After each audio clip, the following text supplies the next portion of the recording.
Hello, and welcome to today's journey. As the sun shines over the canals of Venice, we prepare for one of Europe's great overland hauls, a route that will take us from the shores of the Adriatic Sea, across the heart of the Alps, through the industrial valleys of Northern Europe, and finally to the granite coast of Scotland. Today, we're driving a Volvo FH16 Globetrotter XL, powered by the legendary 750 horsepower engine.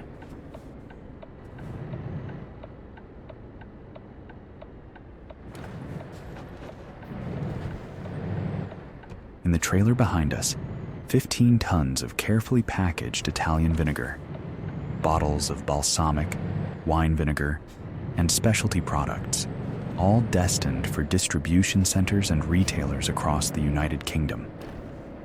The route ahead spans 2,317 kilometers by road, plus a 60-kilometer ferry crossing of the English Channel. From Venice, we'll head north through the Veneto Plains toward Verona. Then, up the Brenner Corridor, one of Europe's most vital trade arteries, climbing through the Dolomites into Austria. We'll pass through Innsbruck, skirt the edge of Switzerland, and descend into the Alsace region of France. Luxembourg provides a brief transit before we push northwest through Belgium to the Channel coast. A ferry crossing brings us to Dover, and from there, it's the length of England and into Scotland, finally arriving in Aberdeen on the North Sea. It's a journey that crosses 6 countries, navigates alpine passes and coastal plains, industrial heartlands, and rural highlands. So settle in, let the gentle rhythm of the road take over, and let's begin this long drive north.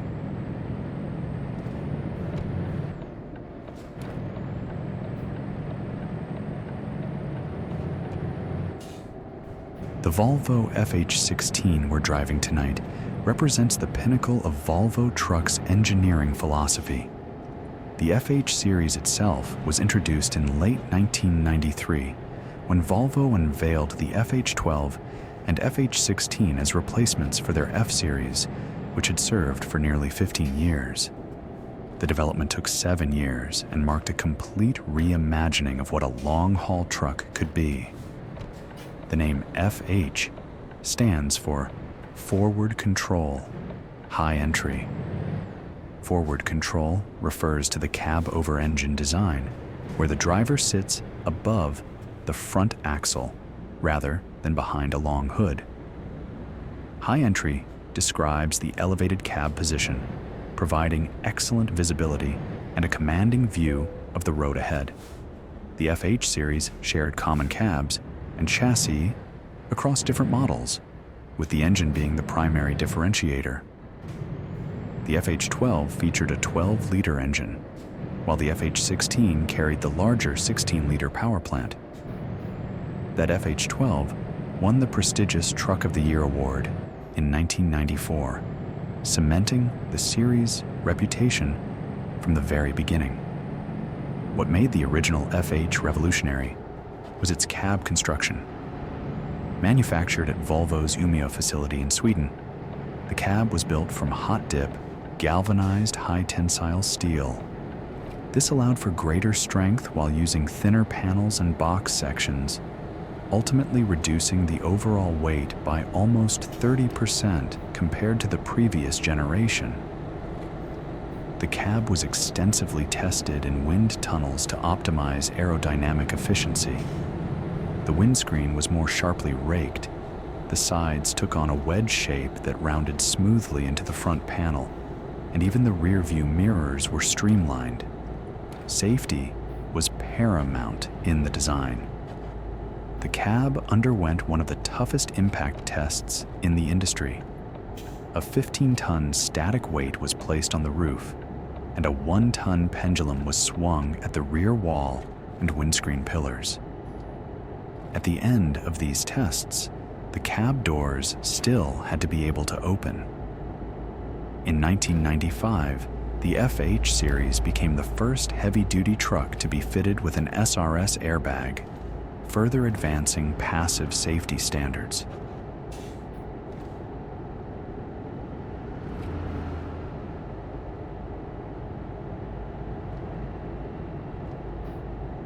But it's what sits beneath that cab that truly defines the FH16.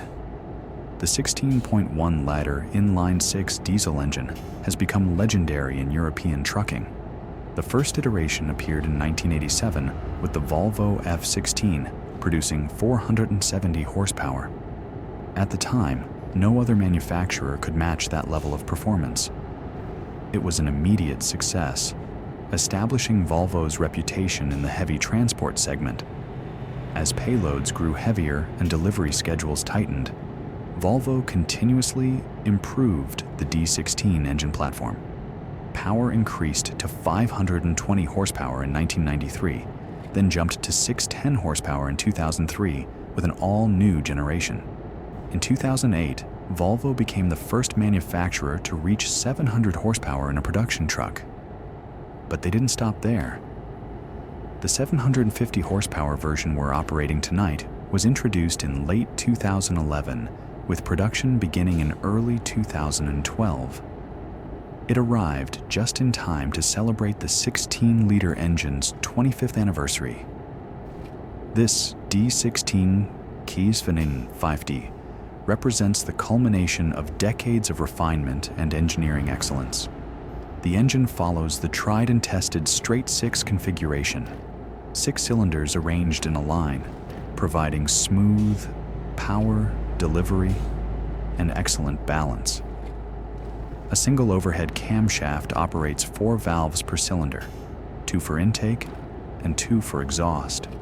This design maximizes breathing efficiency, allowing the engine to move enormous volumes of air and fuel through its combustion chambers. To manage noise and vibration, the camshaft is fitted with a hydraulic damper, as is the crankshaft. These dampers absorb torsional vibrations that would otherwise create noise and stress the components. The result is a remarkably refined engine for its size and power output.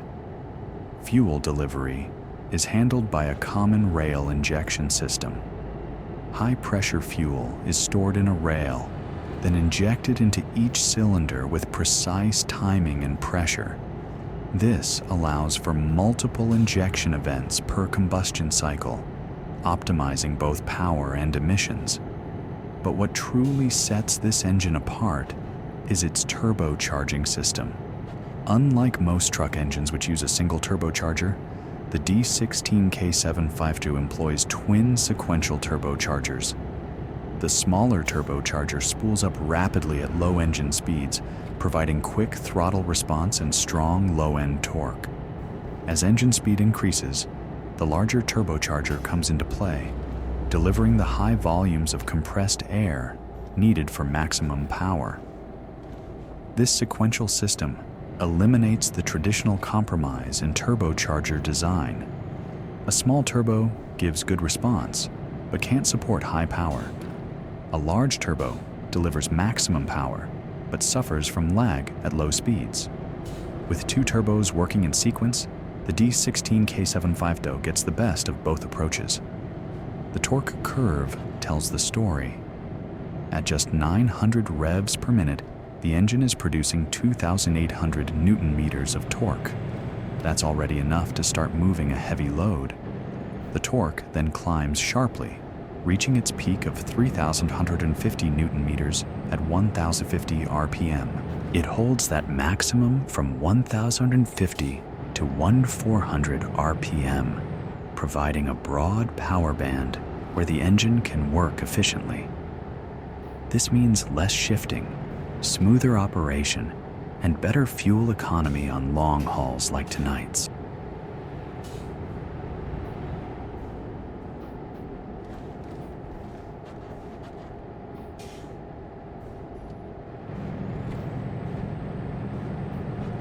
Meeting Euro 6. Emission standards with this much power require sophisticated after-treatment systems. The D16K750 uses both SCR, selective catalytic reduction, and EGR, exhaust gas recirculation. The SCR system injects AdBlue, a urea-based solution, into the exhaust stream. This converts harmful nitrogen oxides into harmless nitrogen and water vapor.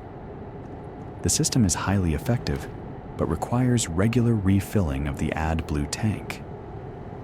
The engine also features OBD2, Onboard Diagnostics Generation 2, which monitors emission system performance throughout the vehicle's life. This ensures that emissions remain within limits not just when the truck is new, but for at least 7 years of operation. Sensors constantly check the exhaust composition, and the system will alert the driver if any components begin to fail. For engine braking, Volvo developed the VEB system, their version of a compression brake. When activated, it opens the exhaust valves during the compression stroke, releasing the compressed air and turning the engine into an air compressor. This creates significant retarding force without using the service brakes. The VEB system is designed to work in conjunction with the exhaust brake, which closes a shutter in the exhaust manifold after the turbocharger, creating back pressure. Together, these systems can slow the truck effectively on downhill grades, saving brake wear and increasing safety. All that power flows through Volvo's I-Shift automated manual transmission. This is a 12-speed gearbox with no clutch pedal. The driver selects drive or manual mode, and the transmission handles all the gear changes automatically. It uses electronic sensors to monitor engine speed, vehicle speed, throttle position, and load weight. Advanced algorithms predict the optimal shift points for any situation. For the 750 horsepower engine, the I-Shift has been specially modified to handle the massive torque output. The gears, shafts, and synchronizers are all uprated compared to standard transmissions. The shift actuation is faster and more precise to cope with the engine's power delivery.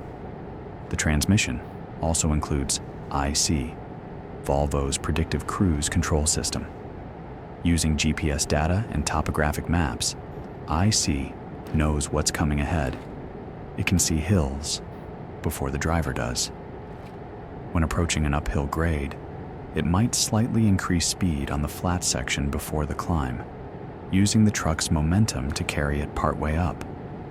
On downhill sections, it can reduce throttle earlier, saving fuel while maintaining legal speed limits. Over long distances, IC can reduce fuel consumption by up to 5%, simply through smarter management of momentum and engine load.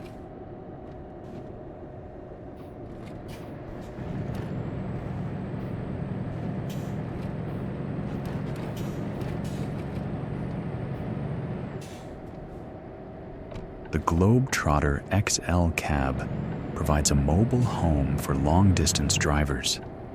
The name Globetrotter has always denoted Volvo's high-roof sleeper cabs, and the XL designation indicates the most spacious variant. The interior height measures 220 centimeters, allowing most drivers to stand upright.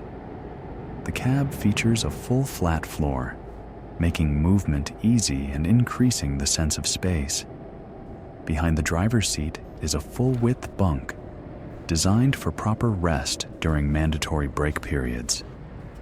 Storage lockers run along both sides of the cab at high level, plus additional storage under the bunk and in various compartments throughout the interior. There's space for a 33-liter refrigerator, and some specifications include a built-in microwave.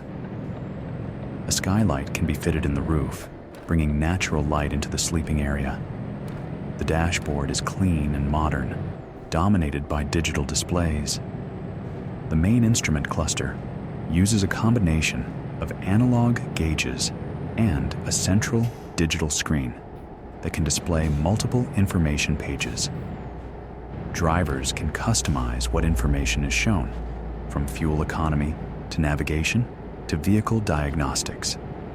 The driver information display is particularly helpful for managing driving time.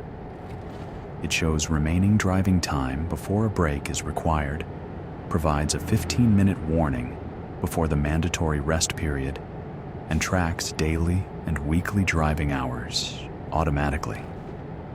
The seats are Volvo's top-of-the-range units, featuring pneumatic suspension, multiple adjustment options, and heating. They're designed to support drivers for 4- and 5-hour stints behind the wheel, though even the best seats benefit from regular breaks to stretch and move.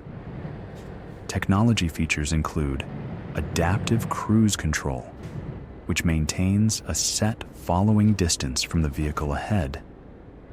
Lane departure warning systems alert the driver if the truck drifts out of its lane without signaling. The electronic stability program uses brake-based traction control to reduce the risk of jackknifing or rollover in emergency maneuvers. The FH16750 is designed for 2 primary applications. The first is truly heavy transport: special permit loads, oversized cargo, construction equipment.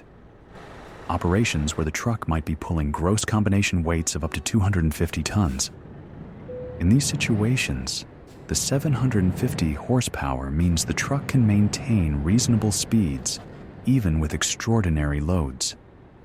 The second application is high-value, time-sensitive freight, fresh produce that must reach market quickly. Just-in-time manufacturing components, high-value goods that need to cover long distances in short time frames. The 750's ability to maintain high average speeds on hilly terrain makes it ideal for these demanding schedules.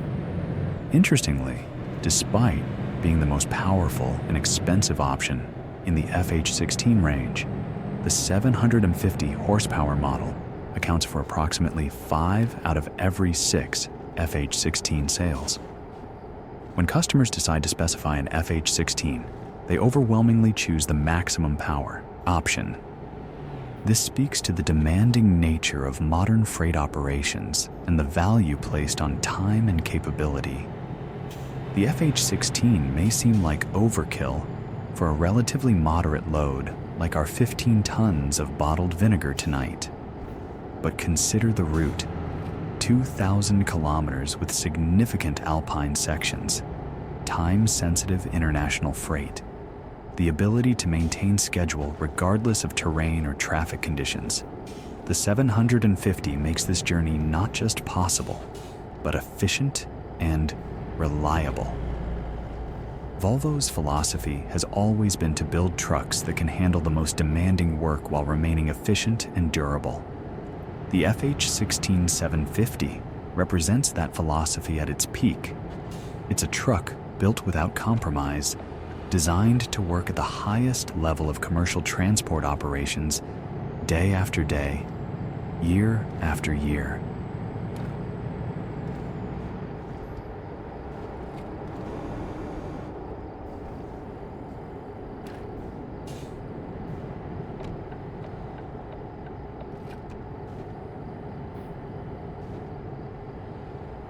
In the trailer behind us tonight, secured on wooden pallets and wrapped carefully for transport, sit 15 tons of bottled Italian vinegar. To understand this cargo, we need to step back thousands of years, because vinegar is one of humanity's oldest preserved foods. The word vinegar comes from the French vin aigre, meaning sour wine. In Latin, it was called acetum. The product itself likely predates recorded history. Ancient civilizations discovered that wine or other alcoholic beverages, when left exposed to air, would transform into a sour, acidic liquid. This wasn't spoilage in the destructive sense. but rather a useful fermentation process. The earliest written record of vinegar use comes from ancient Babylon, approximately 5,000 years ago. The Babylonians used it as a food preservative and condiment. They made vinegar from dates, a plentiful local resource. From there, vinegar spread throughout the ancient world. The Egyptians used it for pickling and as a component in medical preparations. The Greeks and Romans used it extensively, both in cooking and as a beverage when diluted with water.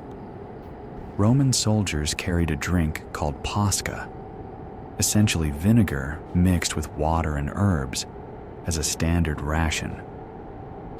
Throughout the Middle Ages, vinegar remained an important household staple. Before refrigeration, preservation was critical. Vinegar's acidity prevents the growth of most harmful bacteria, making it ideal for preserving vegetables, meats, and fish. Pickled foods could last months or even years, allowing people to maintain food supplies through winter or during long journeys. But how does vinegar form? The process is a two-stage fermentation. First, yeasts convert sugars into alcohol, the same process that creates wine or beer. Then, a specialized group of bacteria called acetic acid bacteria take over. These bacteria, primarily species called Acetobacter aceti and Acetobacter pastorianus, consume the alcohol and oxygen from the air, converting them into acetic acid. This is why the process is called acetous fermentation. Today's commercial vinegar production is a carefully controlled industrial process. It begins with the source material.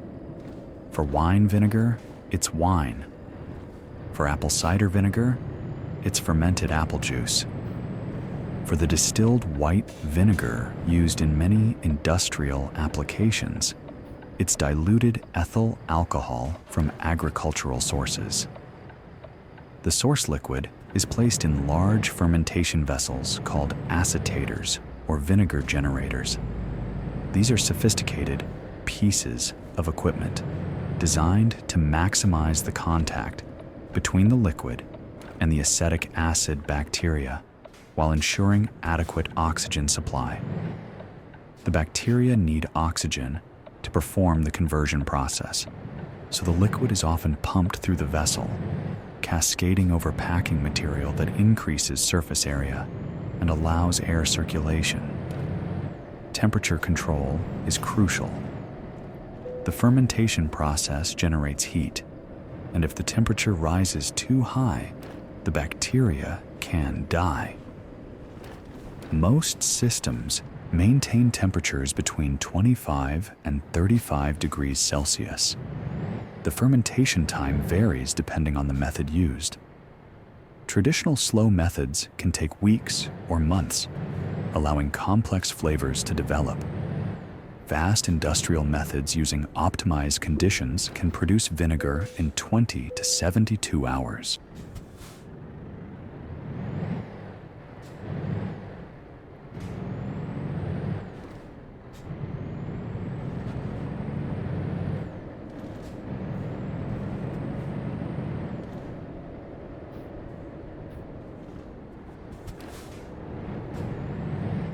Once fermentation is complete, the vinegar is filtered to remove the bacterial culture, often called mother of vinegar. This culture appears as a somewhat slimy, gelatinous substance. While harmless, it's removed for commercial products to ensure clarity and shelf stability. The vinegar is then typically pasteurized, heated to about 70 to 75 degrees Celsius for a short time. This kills any remaining bacteria and stabilizes the product, preventing further fermentation or changes in acidity during storage and transport. The acidity is carefully measured and adjusted. Most commercial vinegars range from 4 to 8% acetic acid. Some specialty vinegars for industrial use can be much more concentrated, up to 24 or even 30% acidity. These concentrated products are more economical for bulk transport because they can be diluted later at their destination. Italy has a particularly rich vinegar tradition, and that's what we're carrying tonight. Italian vinegar falls into several categories, each with its own production methods and uses. Wine vinegar is perhaps the most common. It's made from wine that undergoes acetous fermentation. Red wine vinegar has a bold, robust flavor and deep color.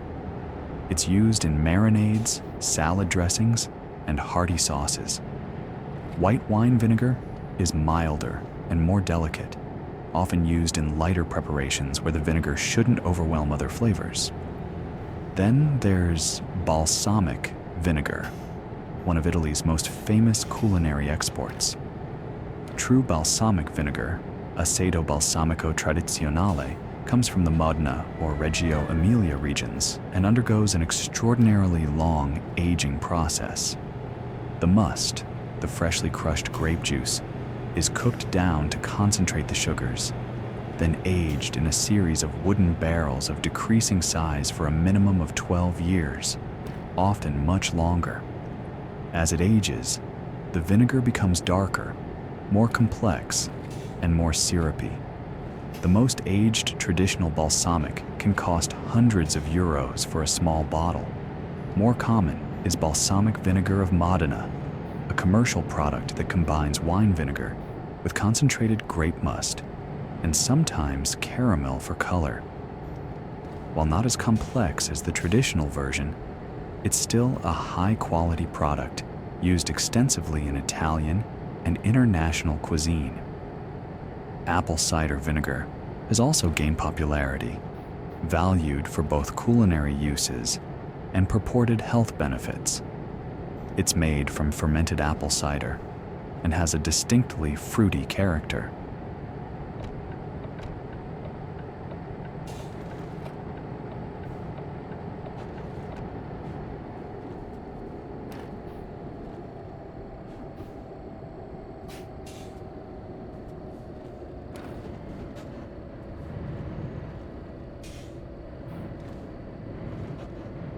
The vinegar in our trailer tonight has already been through extensive processing. After production and pasteurization, it was bottled in glass or food-grade plastic containers. Glass is traditional for premium products, as it doesn't interact with the vinegar and preserves flavor perfectly. Plastic bottles, typically made from PET or HDPE, are lighter and less fragile, making them economical for larger volumes and everyday products. The bottles were filled in controlled environments under strict sanitary conditions, following good manufacturing practices, as defined by European food safety regulations. Each bottle was sealed with caps that prevent air from entering, which would allow bacterial growth and fermentation to resume. The bottles were then labeled with all required information: product name and type, acidity percentage, ingredients list, batch numbers and production dates for traceability, nutritional information, producer details, and country of origin. All of this in accordance with EU food labeling requirements. The bottles were packed into cardboard cases, typically 12 to 24 bottles per case depending on size. These cases were then stacked on Euro pallets, the standard 120 by 80 centimeter pallets used throughout European logistics. Each pallet can hold around 800 to 1,000 kilograms of product, depending on how it's stacked, and the bottle sizes. Our 15-ton load represents roughly 15 to 18 pallets of vinegar. The pallets were wrapped in stretch film, multiple layers of plastic wrap pulled tight around the stack to stabilize it during transport. Some may also have cardboard corner protectors to prevent the stretch film from cutting into the boxes at sharp edges.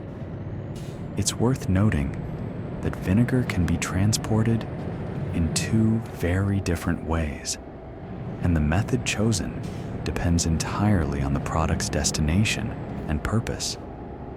Bulk liquid transport uses food-grade tanker trucks. These are specialized vehicles with stainless steel tanks that can carry 20,000 to 30,000 liters or more of liquid vinegar.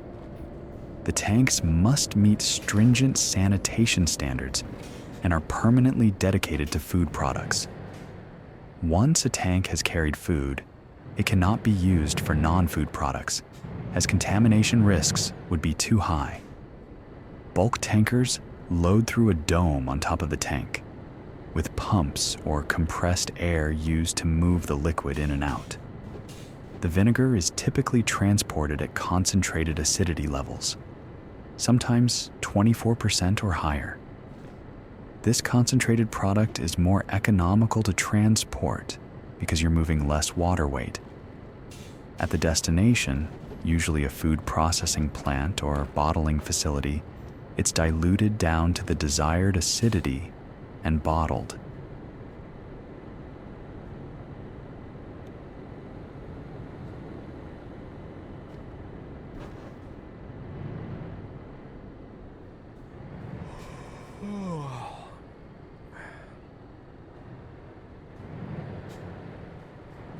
This bulk method is efficient for large volumes going to industrial customers.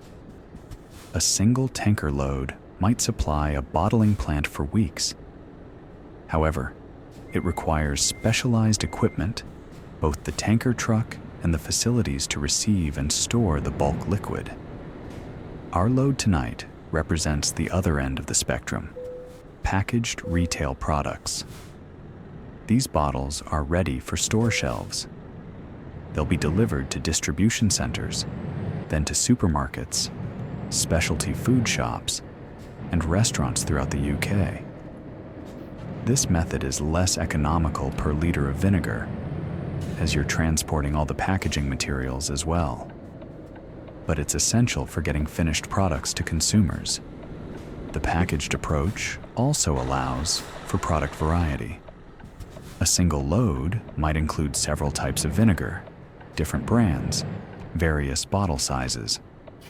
A distribution center can stock multiple products from one delivery, meeting diverse customer needs. Vinegar's uses extend far beyond the kitchen, though culinary applications remain primary. In cooking, vinegar provides acidity that brightens flavors and balances richness. It's essential for salad dressings, where it's typically mixed with oil in a vinaigrette. It's used in marinades to tenderize meat through its acidity, breaking down proteins. It's the base for pickles and preserved vegetables. It appears in sauces, glazes, and reductions. Baking uses vinegar in some cake and quick bread recipes. When combined with baking soda, vinegar's acidity reacts with the alkaline baking soda to produce carbon dioxide gas, which helps the batter rise. It's also used in buttermilk substitutes by adding vinegar to milk, causing it to sour and thicken. Beyond food, vinegar is popular as a natural cleaning agent. Its acidity cuts through grease, dissolves mineral deposits, and has mild antibacterial properties. Many people use vinegar for household cleaning as an alternative to harsher chemical cleaners. It's effective on glass, countertops, and even as a fabric softener alternative in laundry. In agriculture and horticulture, vinegar can be used as a natural weed killer. Concentrated vinegar sprayed on unwanted plants will damage their tissues. It's not as effective as chemical herbicides, but it's an option for organic growing practices. Industrial applications include using vinegar in manufacturing processes where its acidity is useful, such as in textile production, leather tanning, or as a latex coagulant in rubber processing. These uses typically employ highly concentrated industrial-grade vinegar rather than food products. The health and wellness market has also embraced vinegar, particularly apple cider vinegar. Some claim benefits for digestion, weight management, and blood sugar regulation. While scientific evidence for many of these claims is limited, the market for wellness vinegar products has grown significantly.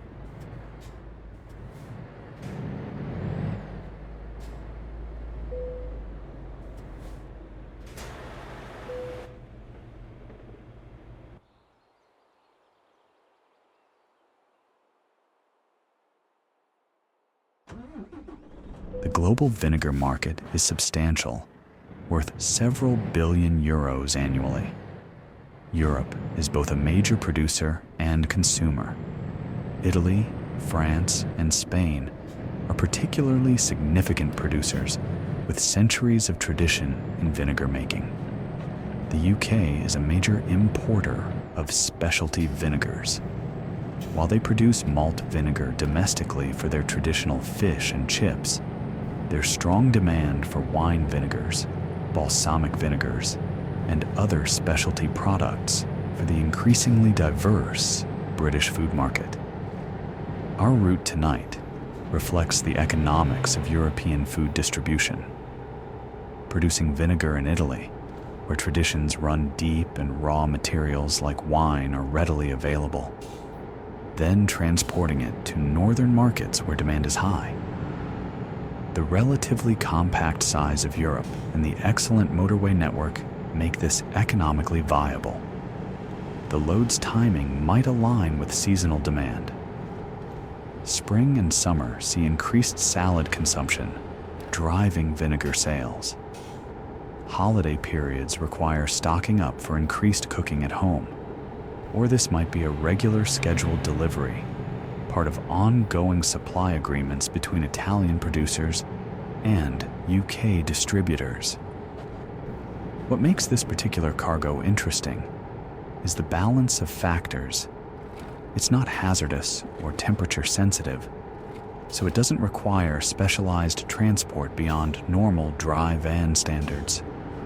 But it's relatively heavy for its volume, glass bottles packed in cases. And it's somewhat fragile, requiring careful handling to avoid breakage.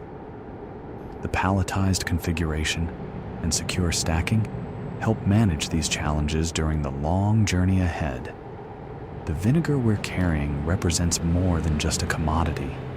It's a link between Italian food culture and British consumers.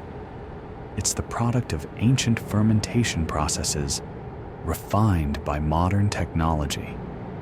And it's part of the vast, invisible network that keeps Europe's grocery stores stocked with products from across the continent.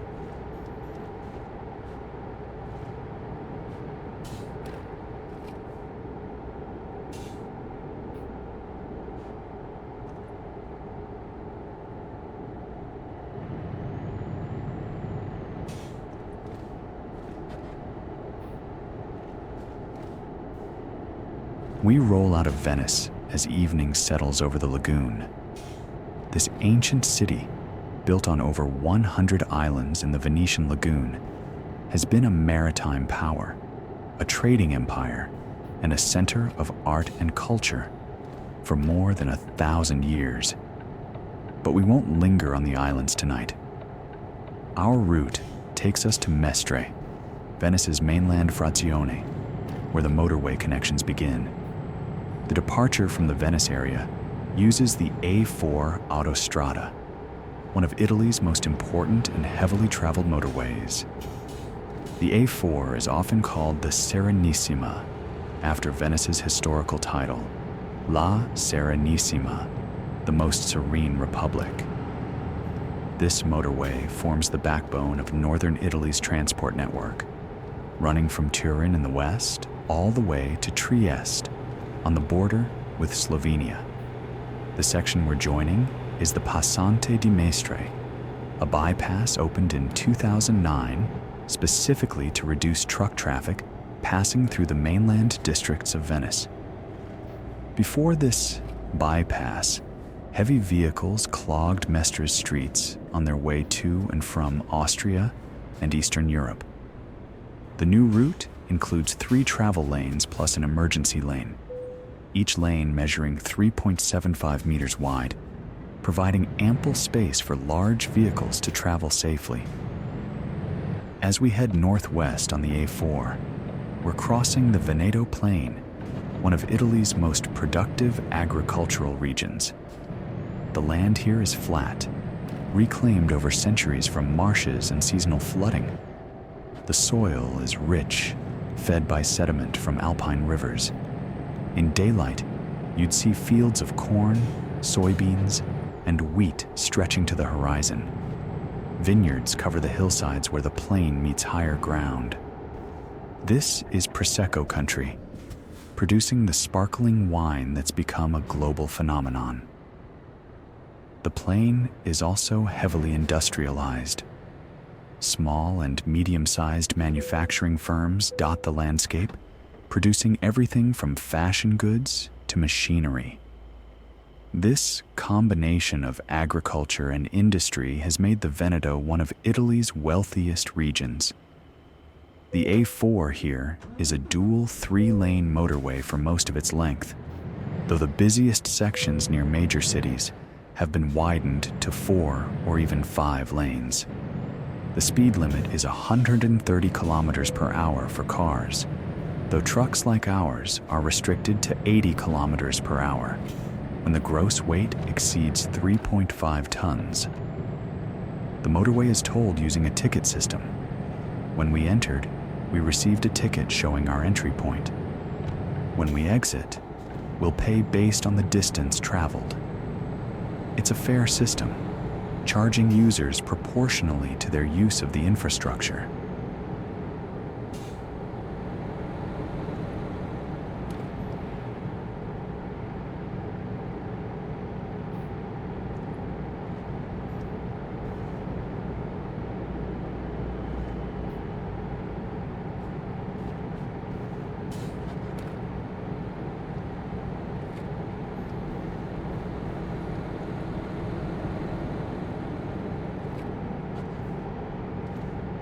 About an hour into our journey, we approach Verona, one of northern Italy's most beautiful cities. Known worldwide as the setting for Shakespeare's Romeo and Juliet, Verona is far more than a literary landmark. It's a major economic and transport hub, sitting at the junction of several crucial motorway routes. The city's history stretches back to at least the 1st century BCE, when it was a Roman colony. The Roman arena in the city center, one of the best preserved ancient amphitheaters in the world, still hosts opera performances during summer months. Throughout the Middle Ages and Renaissance, Verona was ruled by powerful families, particularly the Della Scala family, who built palaces and fortifications that still dominate the cityscape. Today, Verona is known for several things beyond tourism. It hosts Vinitaly, one of the world's largest wine exhibitions, attracting producers and buyers from across the globe every spring. The city is also a major logistics center. Its position at the intersection of east-west and north-south routes makes it a natural hub for freight distribution throughout northern Italy. As we pass Verona, we're approaching one of the most important motorway junctions in Italy. Here, the A4 crosses the A22, the Brenner Autostrada.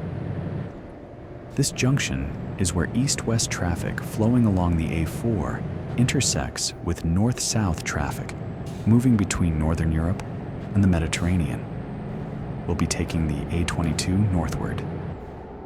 This motorway, officially called the Autostrada del Brennero in Italian or Brenner Autobahn in German, is one of Europe's most vital freight corridors. It connects the industrial heart of Italy with Germany and the rest of Northern Europe. Every day, thousands of trucks make this journey, carrying everything from Italian fashion and food products to German machinery and cars. The 822 begins its journey at Modena in the Po Valley, but we're joining it at Verona. From here, it runs due north, following the Adige River Valley into the mountains. The Adige is Italy's second longest river, flowing from the Alpine heights down to the Adriatic Sea near Venice. The valley has been a trade route for millennia. Romans used it to move legions and supplies between Italy and provinces north of the Alps. Medieval merchants transported goods along the same corridor. The valley was fought over repeatedly because controlling it meant controlling one of the few practical routes through the mountains. Today, the A22 carries that same trade, just vastly faster and in much greater volumes. The motorway is approximately 314 kilometers long from Modena to the Austrian border. It passes through 4 Italian regions: Emilia-Romagna, Lombardy, Veneto, and Trentino-Alto Adige. The route we're following tonight goes through the latter two. As we leave the flatlands around Verona, the landscape begins to change. Hills appear on either side of the valley. These are the foothills of the Dolomites to the east and the Prealps to the west. The Mai Valley narrows gradually. Small towns and villages cling to the hillsides, their lights twinkling in the darkness.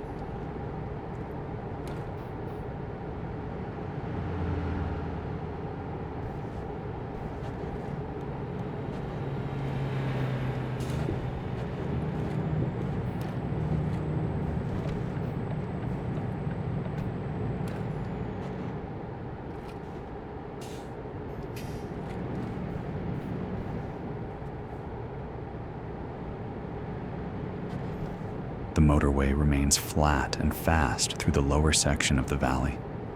Italian motorway engineering is excellent. The road surface is smooth, drainage is efficient, and signage is clear. Service areas appear every 40 to 50 kilometers, providing fuel, food, and rest facilities. For truck drivers on long international hauls, these service areas are crucial. They're where drivers take their mandatory breaks, grab a meal, and check over their vehicles. The A22 is notable for another reason. It's managed by Autostrada del Brennero SPA, a company that operates independently from the main Italian motorway operator. They've been progressive in implementing environmental measures. Noise-reducing asphalt has been laid on many sections. Photovoltaic systems have been installed along parts of the route, generating solar power. They've also promoted intermodal transport, encouraging shippers to move freight to rail where possible, reducing the number of trucks on the road. Despite these efforts, the A22 remains extremely busy. It's part of the European route E45, which runs from the northern tip of Scandinavia all the way to southern Italy. It's also part of the Brenner Corridor, one of the most heavily used transalpine freight routes. As we continue north, we reach Trento, the capital of Trentino-Alto Adige region. The city sits in a widening of the Adige Valley, surrounded by mountains on all sides. This location has made it strategically important throughout history. Trento is perhaps best known for the Council of Trent, a major Catholic church council held in the mid-1500s in response to the Protestant Reformation. The council lasted 18 years, on and off, and resulted in significant reforms within the Catholic Church. Today, the city still bears the architectural marks of that period, with Renaissance palaces and churches throughout the historic center. But Trento is also a modern city with a strong economy. The region is relatively wealthy, benefiting from tourism, both summer hiking and winter skiing, agriculture, particularly apple orchards and vineyards, and clean industries. The mountains are covered in apple orchards. Trentino produces millions of tons of apples each year, many exported throughout Europe. From a driver's perspective, Trento is where you really notice the change in landscape. The valley has narrowed significantly. Mountains rise steeply on both sides. In daylight, you'd see the peaks of the Dolomites to the east, their distinctive pale limestone faces catching the light. These mountains are UNESCO World Heritage Sites, recognized for their unique geology and stunning beauty. The motorway begins to climb more noticeably now. While the gradient isn't steep by Alpine standards, the road is rising steadily. You feel the engine working a bit harder, the turbochargers whistling as they compress more air into the cylinders. With 750 horsepower on tap, our Volvo handles the grades easily, maintaining speed without strain.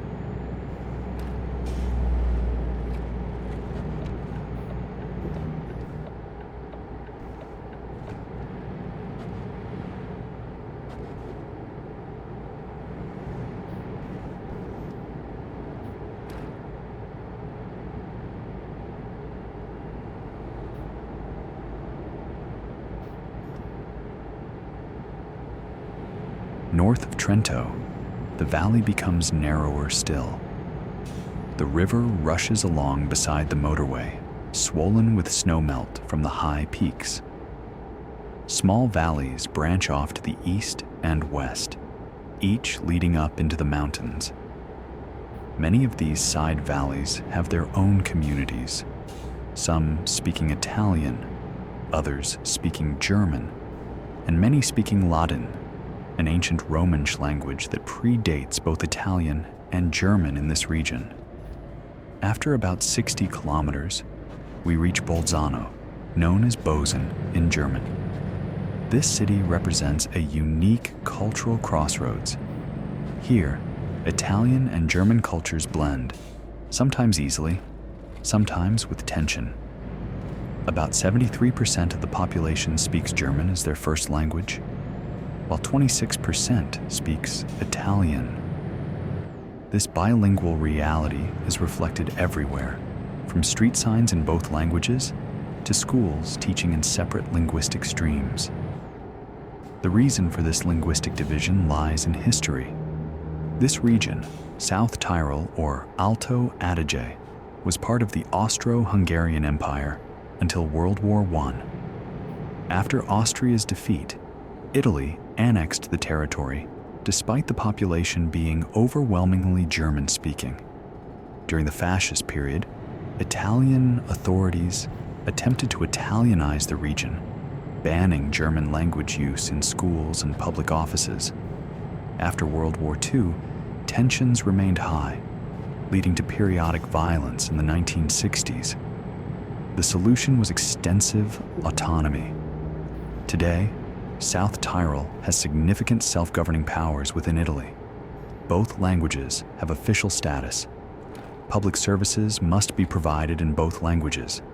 The region has its own powers over education, agriculture, tourism, and other areas. This arrangement has largely worked, creating one of Europe's wealthier regions with a high quality of life. From the motorway, Bolzano appears as a sprawl of lights in the valley. The historic city center sits on the valley floor, while newer development climbs the hillsides. Cable cars connect the valley to mountain villages and ski resorts high above.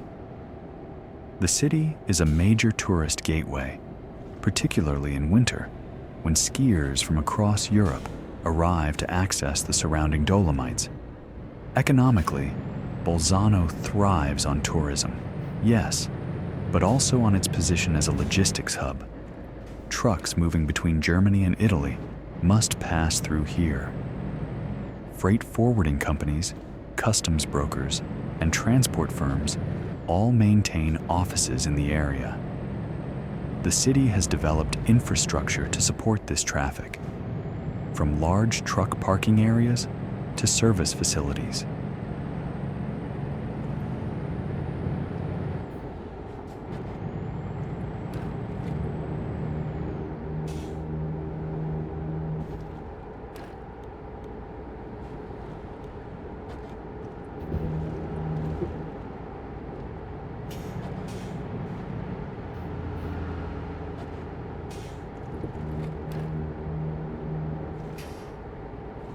North of Bolzano, the serious climbing begins. The motorway follows the Isarco River, called the Eisack in German, as it winds its way up toward the Brenner Pass. The valley narrows even further. Mountains rise steeply on both sides, their slopes covered in forests of pine and larch. Small towns appear every few kilometers. Vipiteno, known as Sturzing in German, is one of the prettiest. The town has a medieval core with pastel-colored buildings and a distinctive tower marking its main street. It sits at an elevation of about 950 meters, considerably higher than Bolzano at 265 meters. You can feel the change in air pressure, particularly if you have sensitive ears. The motorway begins to climb more aggressively here. The gradient increases to 3 or 4% in places. This doesn't sound like much, but sustaining that climb for kilometers requires significant power. Our Volvo's turbochargers are working constantly now, keeping the engine breathing well at altitude. The transmission downshifts as needed, keeping the engine in its optimal power band. In winter, this section can be challenging. Snowfall is frequent and heavy.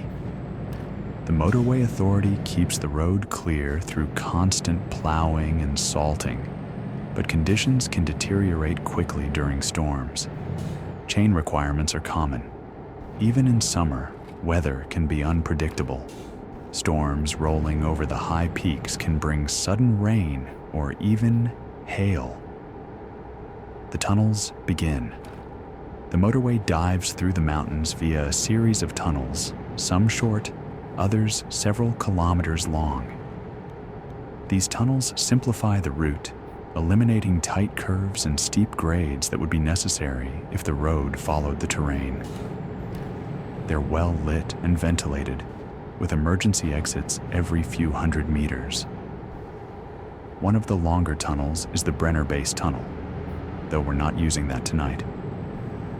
That's actually a railway tunnel, currently under construction. When complete, it will be one of the world's longest railway tunnels, allowing freight trains to pass under the Brenner at high speed without the steep grades of the current line. The project aims to shift more freight from road to rail, easing congestion on the A22. And then, after all that climbing, we crest the Brenner Pass. At 1,370 meters elevation, it's one of the lowest passes through the main chain of the Alps. This low elevation has made it the preferred route for thousands of years. Romans built roads over it. Medieval pilgrims crossed it on their way to Rome. Armies marched through repeatedly during Europe's many wars. Today, the Brenner Pass marks the border between Italy and Austria. There are no border controls anymore, thanks to the Schengen Agreement, which eliminated internal borders within most of Europe. We simply drive through, barely noticing the transition, except for the signs changing from Italian to German.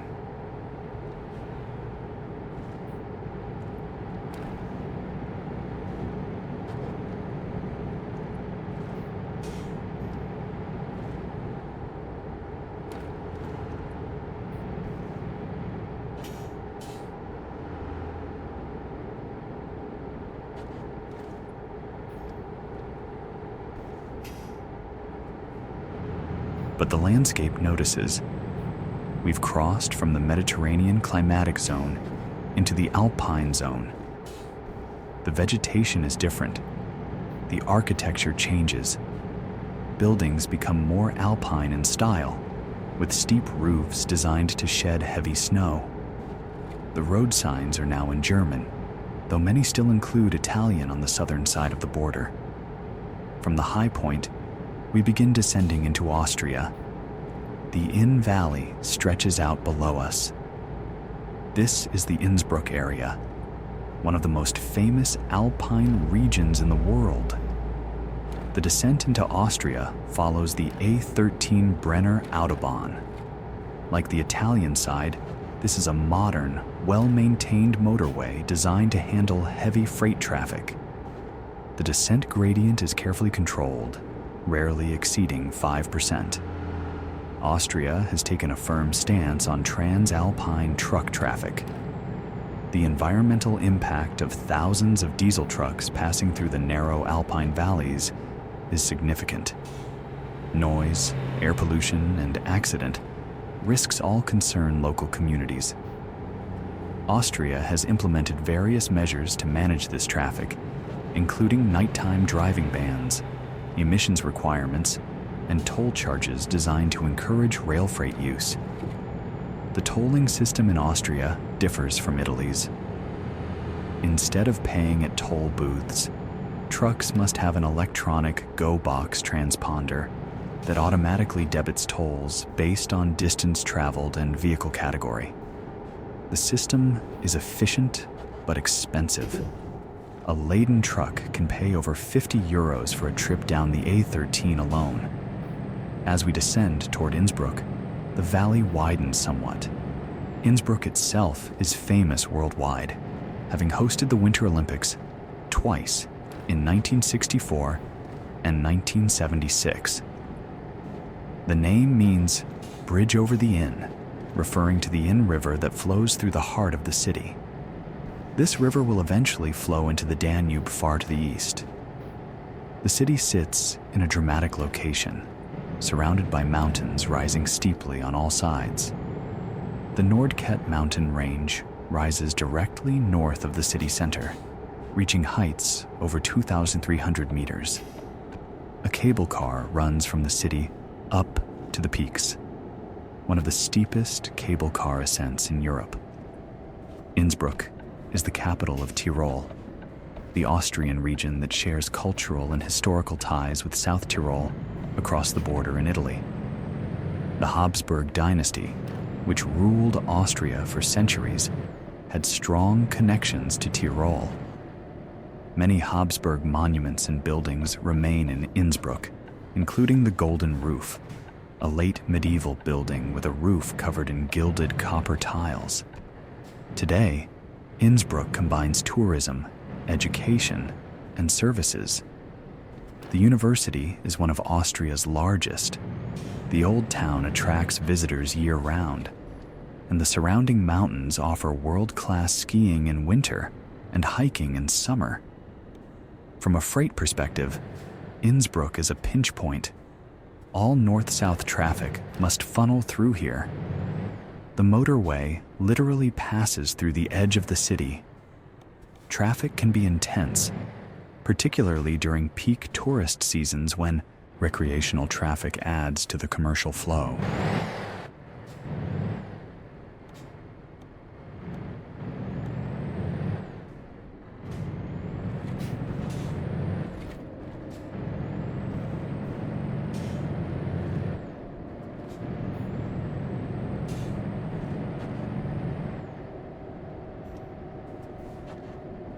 From Innsbruck, we turn westward on the A12 Inntal Autobahn. This motorway follows the Inn Valley downstream, passing through some of Austria's most picturesque landscapes. The valley floor is relatively flat, with the river meandering through meadows. But on both sides, mountains rise abruptly. In daylight, you'd see traditional Tyrolean villages, their churches with distinctive onion-domed towers, houses with painted facades and wooden balconies overflowing with flowers in summer. The A12 is a dual two-lane motorway for most of its length, though sections near major towns have been widened to 3 lanes. Speed limits are strictly enforced in Austria. The general limit is 130 kilometers per hour for cars, though trucks like ours are restricted to 80 kilometers per hour. Fixed and mobile speed cameras are common. Austrian authorities take speeding seriously, with substantial fines for violations. The motorway passes several major towns: Telfs, Hall in Tyrol, Schwaz and Kufstein, among others. Each has its own history and character. Hall in Tyrol was once a major salt mining center. The town grew wealthy from salt, often called white gold in medieval times.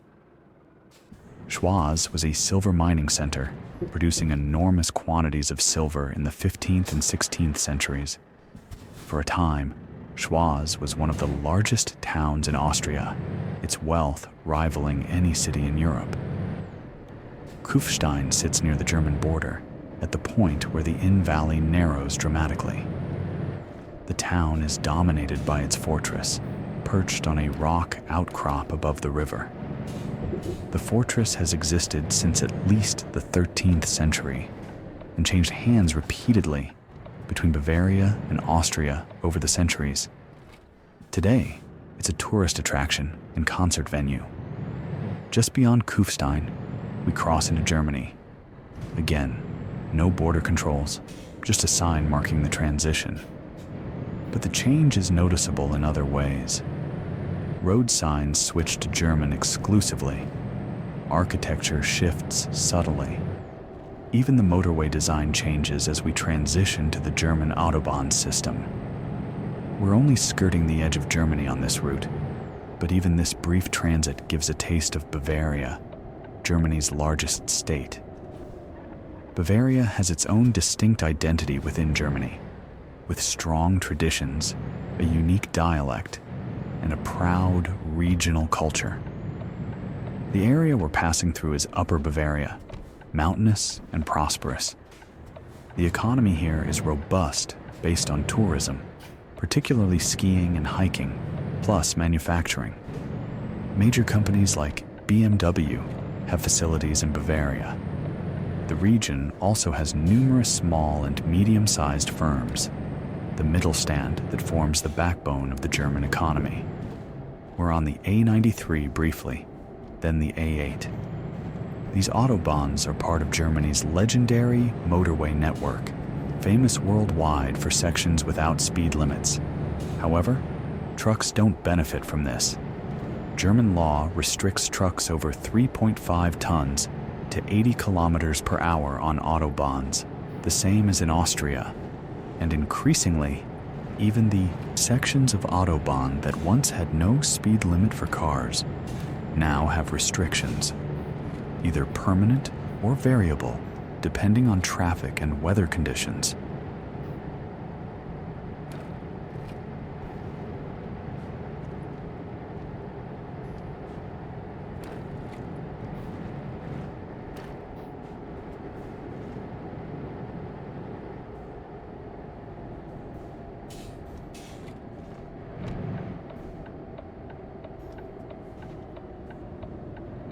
The Autobahn system is extensive and generally well maintained, but it's also heavily used.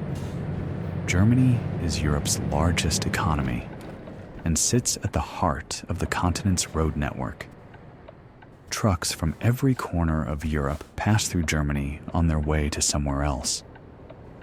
Traffic jams, or Staus, as they're called in German, are common, particularly on major routes. The section we're using is relatively smooth tonight. Traffic is moderate, mostly other trucks making overnight runs. The Autobahn cuts through forested landscapes, occasional towns visible as clusters of lights in the distance. We cross into France near Mulhouse, entering the Alsace region. Alsace is one of France's most distinctive regions, shaped by its position on the border with Germany. Throughout history, Alsace has changed hands repeatedly between French and German control. This back and forth has left a unique cultural blend. The local dialect, Alsatian, is a Germanic language, though most people today speak French. Architecture shows German influence, with half-timbered houses and steep roofs. Even the cuisine blends both traditions. We're now on the A35 autoroute, running north through Alsace. This motorway follows the west bank of the Rhine River, parallel to the German A5 on the east bank. Notably, the A35 is toll-free, unusual for French motorways. The reason is historical and political. When the auto route was built, agreements with Germany specified it would remain free to facilitate border crossings and trade. The landscape here is flat, part of the Rhine Valley. To the east, across the river, is the Black Forest of Germany. To the west, the Vosges Mountains rise gently. In between lies some of the most fertile land in Europe. The Alsace Plain is intensively farmed, producing wheat, corn, sugar beets, and hops for beer. It's also famous for wine. Alsace wines, particularly Riesling and Gewürztraminer, are renowned worldwide. The autoroute passes several important towns. Colmar is perhaps the most picturesque, with its beautifully preserved old town, and canals earning it the nickname Little Venice. Sélestat has important medieval architecture and was once a major intellectual center during the Renaissance. Strasbourg, further north, is Alsace's capital and a major European city, home to several European Union institutions. From a freight perspective, Alsace is a major corridor. The region sits at the crossroads of north-south and east-west routes. Goods moving between Italy and the Benelux countries often pass through here. The combination of the Rhine waterway, rail lines, and motorways makes Alsace a logistics hub. The A35 takes us past Strasbourg. This city deserves mention because of its unique political position. It's the official seat of the European Parliament, one of the EU's main institutions. The Parliament building sits on the western bank of the Rhine, symbolically positioned between France and Germany. Strasbourg also hosts the European Court of Human Rights and the Council of Europe. This concentration of European institutions reflects the city's role as a symbol of Franco-German reconciliation after centuries of conflict.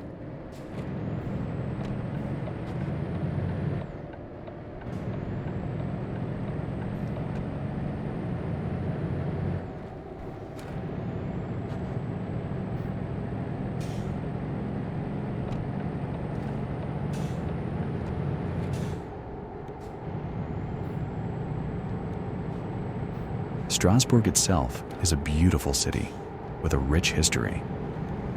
The historic center, known as Grande Ile, is a UNESCO World Heritage Site. The Cathedral of Our Lady dominates the skyline with its distinctive single spire, reaching 142 meters high. For centuries, it was the world's tallest building.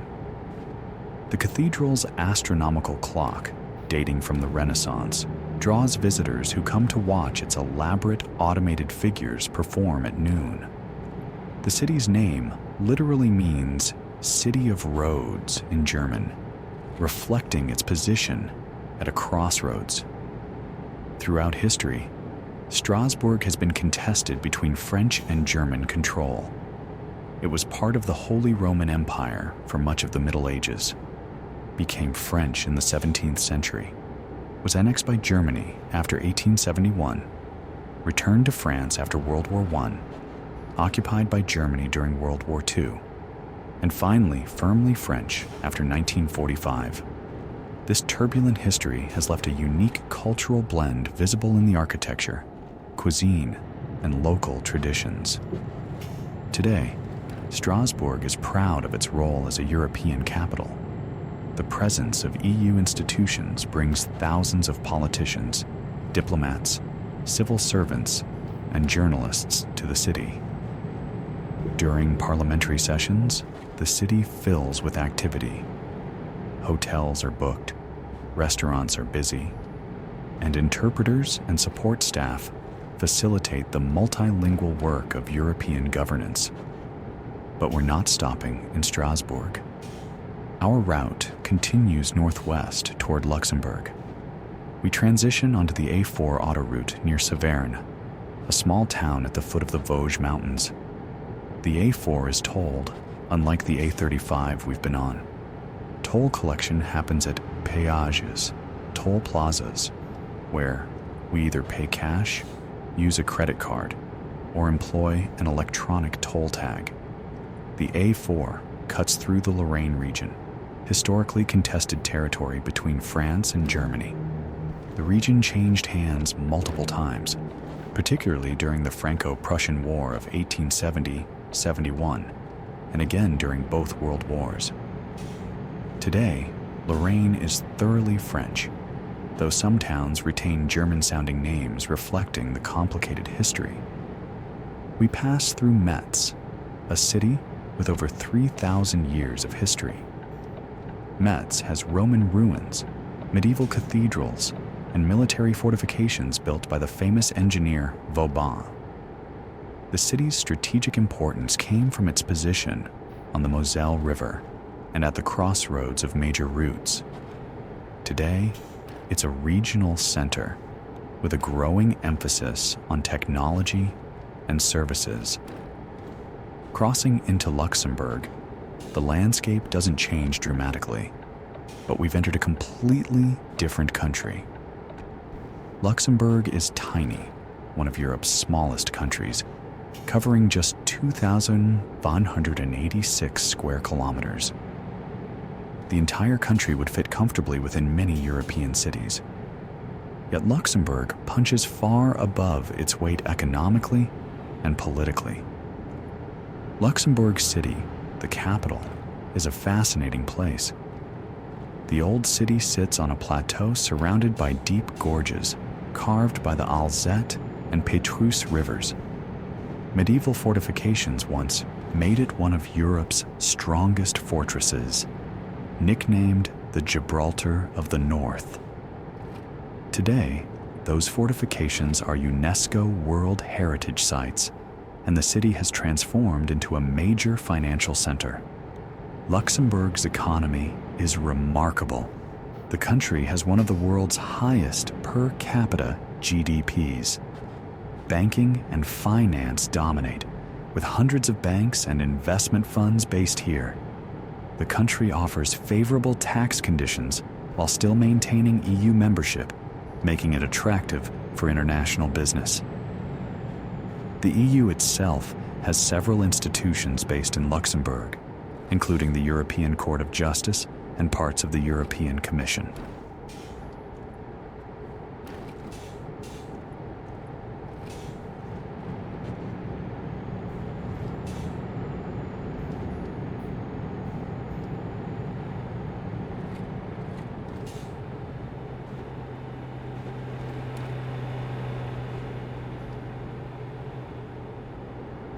For truck drivers, Luxembourg is known for something else entirely: cheap diesel. Luxembourg's fuel taxes are among the lowest in Western Europe. A full tank here costs significantly less than in neighboring countries. Service stations near the borders are constantly busy with vehicles from France, Germany, and Belgium filling up to save money. Our route provides an excellent opportunity to top up the tanks, both main and auxiliary, before the expensive northern part of the journey. The country's motorway network is compact but efficient. There are no tolls on Luxembourg's motorways, and the roads are well maintained. Traffic can be heavy during commuting hours, as many people live in Luxembourg, but work in neighboring countries, or vice versa. But at night, the roads are relatively quiet, From Luxembourg, we head northwest into Belgium, following what becomes the E25 European route. Belgium is a small country, but it's densely populated and heavily industrialized. It's also politically complex, divided between French-speaking Wallonia in the south, Dutch-speaking Flanders in the north, and a small German-speaking community in the east. Brussels, the capital, is officially bilingual. We're entering through Wallonia, passing through the Ardennes region. This is Belgium's most sparsely populated area, covered in forests and rolling hills. During World War II, this region saw heavy fighting during the Battle of the Bulge in winter 1944-45. Today, it's a popular vacation area for hiking, cycling, and enjoying nature. The motorway passes through Arlen, a small town right on the Belgian-Luxembourg border. Arlen has been a crossroads since Roman times. Archaeological finds show it was an important settlement even then. Today, it's a quiet provincial town that comes alive during the morning and evening rushes as border workers pass through. We continue through Namur, the capital of Wallonia. The city sits at the confluence of the Sambre and Meuse rivers, another strategic location that's been fought over repeatedly throughout history.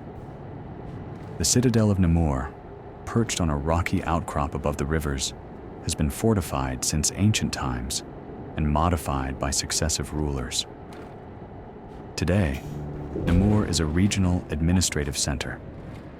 From Namur, the motorway continues northwest toward Brussels.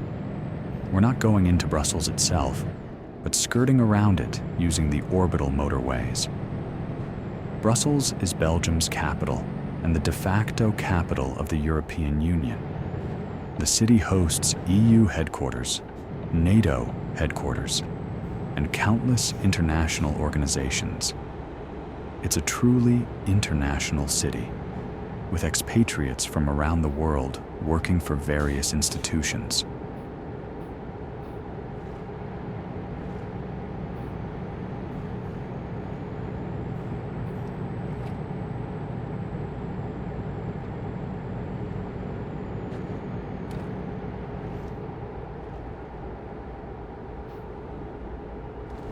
The traffic around Brussels can be intense.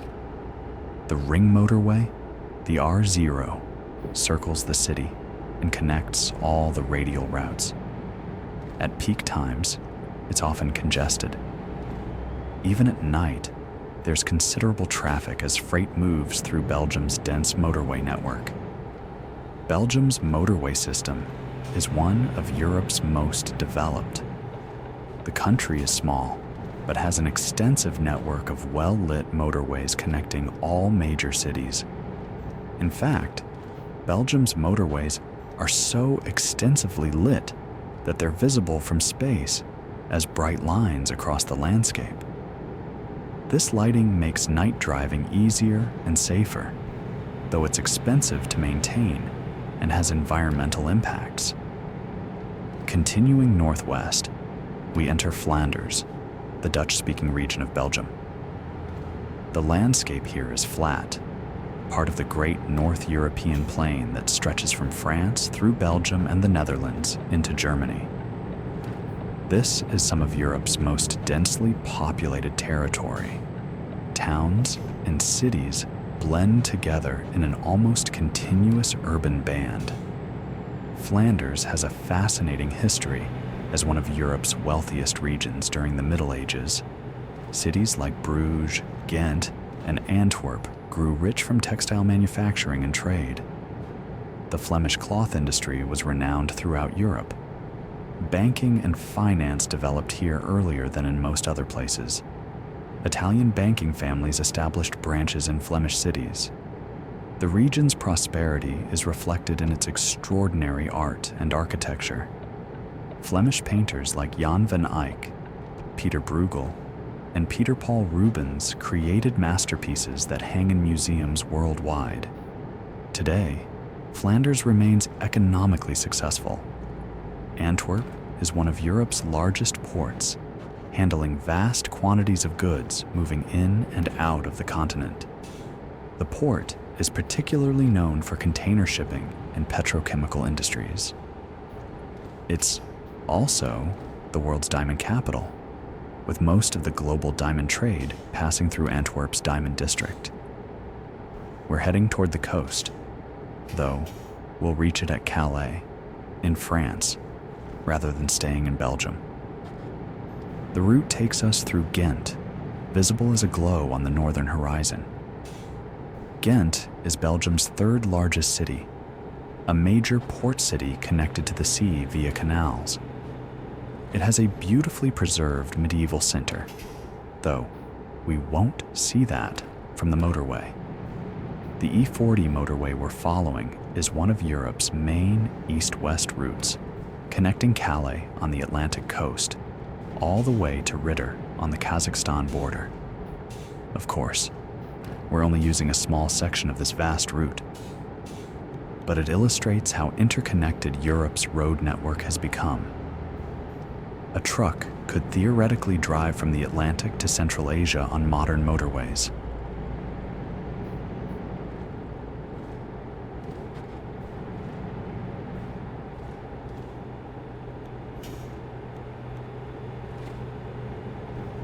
We cross back into France near the coast, entering the Nord-Pas-de-Calais region. This is France's northernmost region, facing England across the Strait of Dover, the narrowest part of the English Channel. The strait is only 33 kilometers wide at its narrowest point, close enough that on clear days you can see the white cliffs of Dover from the French coast. Calais itself is a working port city. It's not particularly pretty or touristic compared to other French cities, but it's vitally important for European trade. More than 2.5 million trucks pass through Calais each year, crossing the Channel to or from the UK. If you lined up all those trucks, they'd stretch all the way around the Earth. The port facilities are extensive. There are dedicated ferry terminals for passenger ferries operated by companies like P&O Ferries and DFDS. There are separate areas for freight, with lanes where trucks queue for their ferry departures. Security is tight, reflecting concerns about illegal migration. People have attempted to reach the UK by hiding in trucks, leading to extensive checks and secure parking areas. The Channel Tunnel entrance is also here, actually at Coquelles, just outside Calais. The tunnel, opened in 1994, is one of engineering's modern marvels. It actually consists of 3 tunnels, 2 rail tunnels for trains and a service tunnel in the middle. Trains carry passengers on Eurostar, services between Paris or Brussels and London. Le shuttle services carry vehicles, including trucks, on special car carrier wagons.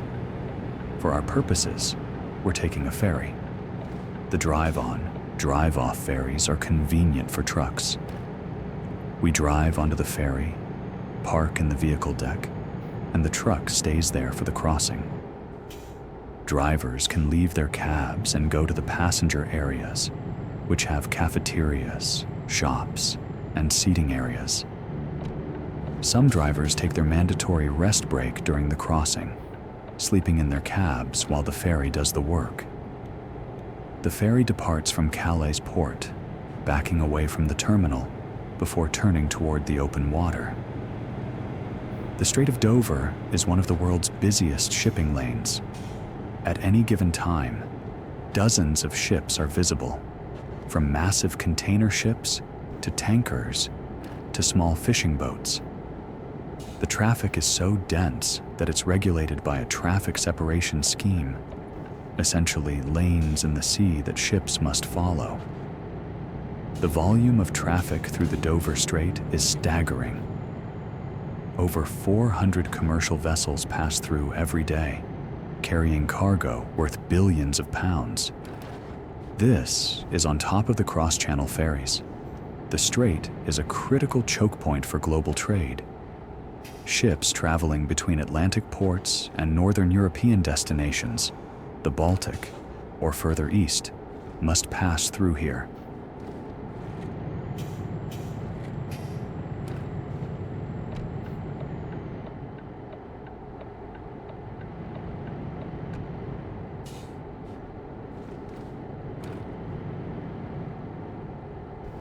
Managing this traffic requires sophisticated systems. Vessel traffic services, similar to air traffic control, monitor ship movements constantly. Radar stations on both the French and English coasts track every vessel. Ships are required to report their positions and intentions. The traffic separation scheme divides the strait into northeast-bound and southwest-bound lanes, with a separation zone between them. Ships must keep to their designated lane unless overtaking or crossing. Despite these measures, incidents occur. The combination of high traffic volume, strong tidal currents, and occasionally severe weather creates risks. Collisions happen periodically. Groundings occur when ships stray out of the deep water channels. The strait's waters are littered with wrecks from centuries of shipping, though modern navigation systems make new wrecks less common than in the past. The environmental sensitivity of the strait also requires attention. It connects the North Sea to the English Channel and ultimately the Atlantic. Enormous volumes of water flow through with the tides, creating strong currents. Marine life is abundant, making it an important fishing ground. Any pollution incident could have serious consequences, so ships are monitored for illegal discharges, and response capabilities stand ready for spills or accidents. The crossing takes about 90 to 100 minutes depending on conditions and the specific ferry. The modern ferries are large and stable, capable of operating in quite rough weather. They have powerful engines to maintain schedule even when facing strong tidal currents. The strait experiences some of the world's strongest tides, with massive volumes of water flowing between the North Sea and the Atlantic twice daily. From the deck, if you step outside, you can see the French coast receding behind us. The lights of Calais fade into the distance. Ahead, the English coast is still invisible, just a dark horizon. The only lights are from other ships and navigational buoys marking channels and hazards. The English Channel has enormous historical significance. For centuries, it served as England's moat, protecting the island from invasion. The last successful invasion was William the Conqueror in 1066. Since then, various powers have contemplated invasion. The Spanish Armada in 1588, Napoleon in the early 1800s, Hitler during World War II. All were deterred or defeated, partly because of the difficulty of crossing the channel with an invasion force. But the channel is also a connection. For over 1,000 years, England has been deeply involved in continental affairs. The channel is narrow enough to be bridged economically and politically, but wide enough to maintain some separation. This ambiguity has shaped British identity and its relationship with the rest of Europe. Today, we're just one of thousands of crossings happening each week. Freight ferries run around the clock, carrying the goods that British consumers need and the exports that British businesses sell. The economic links between Britain and continental Europe are profound, regardless of political arrangements.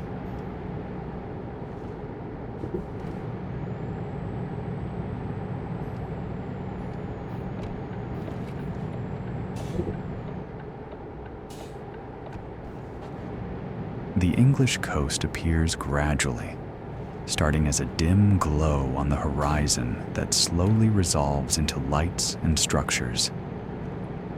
The famous white cliffs become visible, though they're less impressive at night.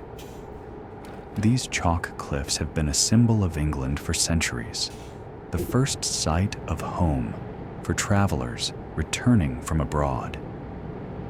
Dover is one of England's historic Cinque Ports, a confederation of coastal towns that provided ships for the Royal Navy in medieval times in exchange for privileges. Dover Castle, perched on the cliffs above the town, has guarded this strategic point for nearly 2,000 years. Roman fortifications still stand within the castle grounds. During World War II, the castle housed military command centers coordinating operations in the Channel. Modern Dover is dominated by its port. The town itself is relatively small, but the port facilities are extensive. We disembark from the ferry, following signs through the port area. Customs and immigration clearances happen quickly for freight, especially for trucks with proper documentation and electronic pre-clearance systems. Exiting the port, we join the A20, which quickly connects to the M20 motorway. This is the main route from Dover toward London. The M20 will take us north and west around the capital before we turn north toward our final destination. The M20 is a relatively short motorway, about 50 miles long, connecting Dover to the M25 orbital motorway around London. It climbs immediately out of Dover, crossing the North Downs, a range of chalk hills that parallels the coast. This climb feels steep after the flat terrain of Northern Europe, though it's modest by Alpine standards. The motorway passes through Kent, known as the Garden of England for its fertile agricultural land. Kent produces hops for beer, apples and other fruits, and various vegetables. The county has a gentle, rural character despite its proximity to London. Traffic on the M20 is usually manageable at this time of night. The motorway has 3 lanes in most sections, dropping to 2 in some older parts.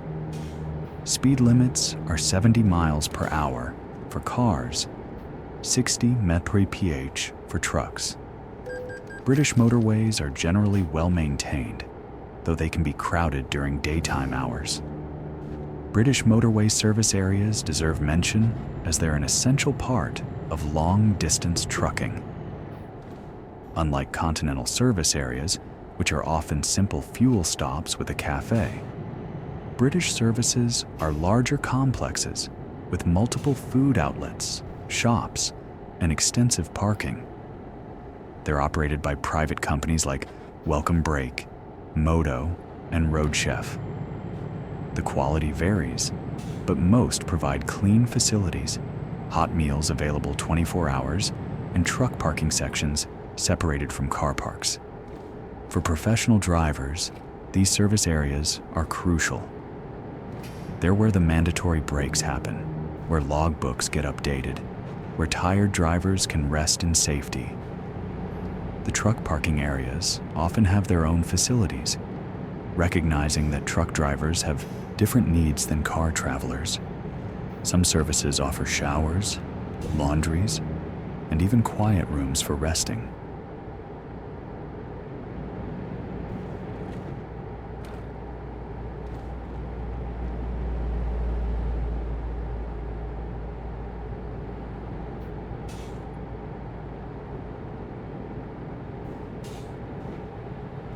We pass Maidstone, Kent's county town, situated on the River Medway.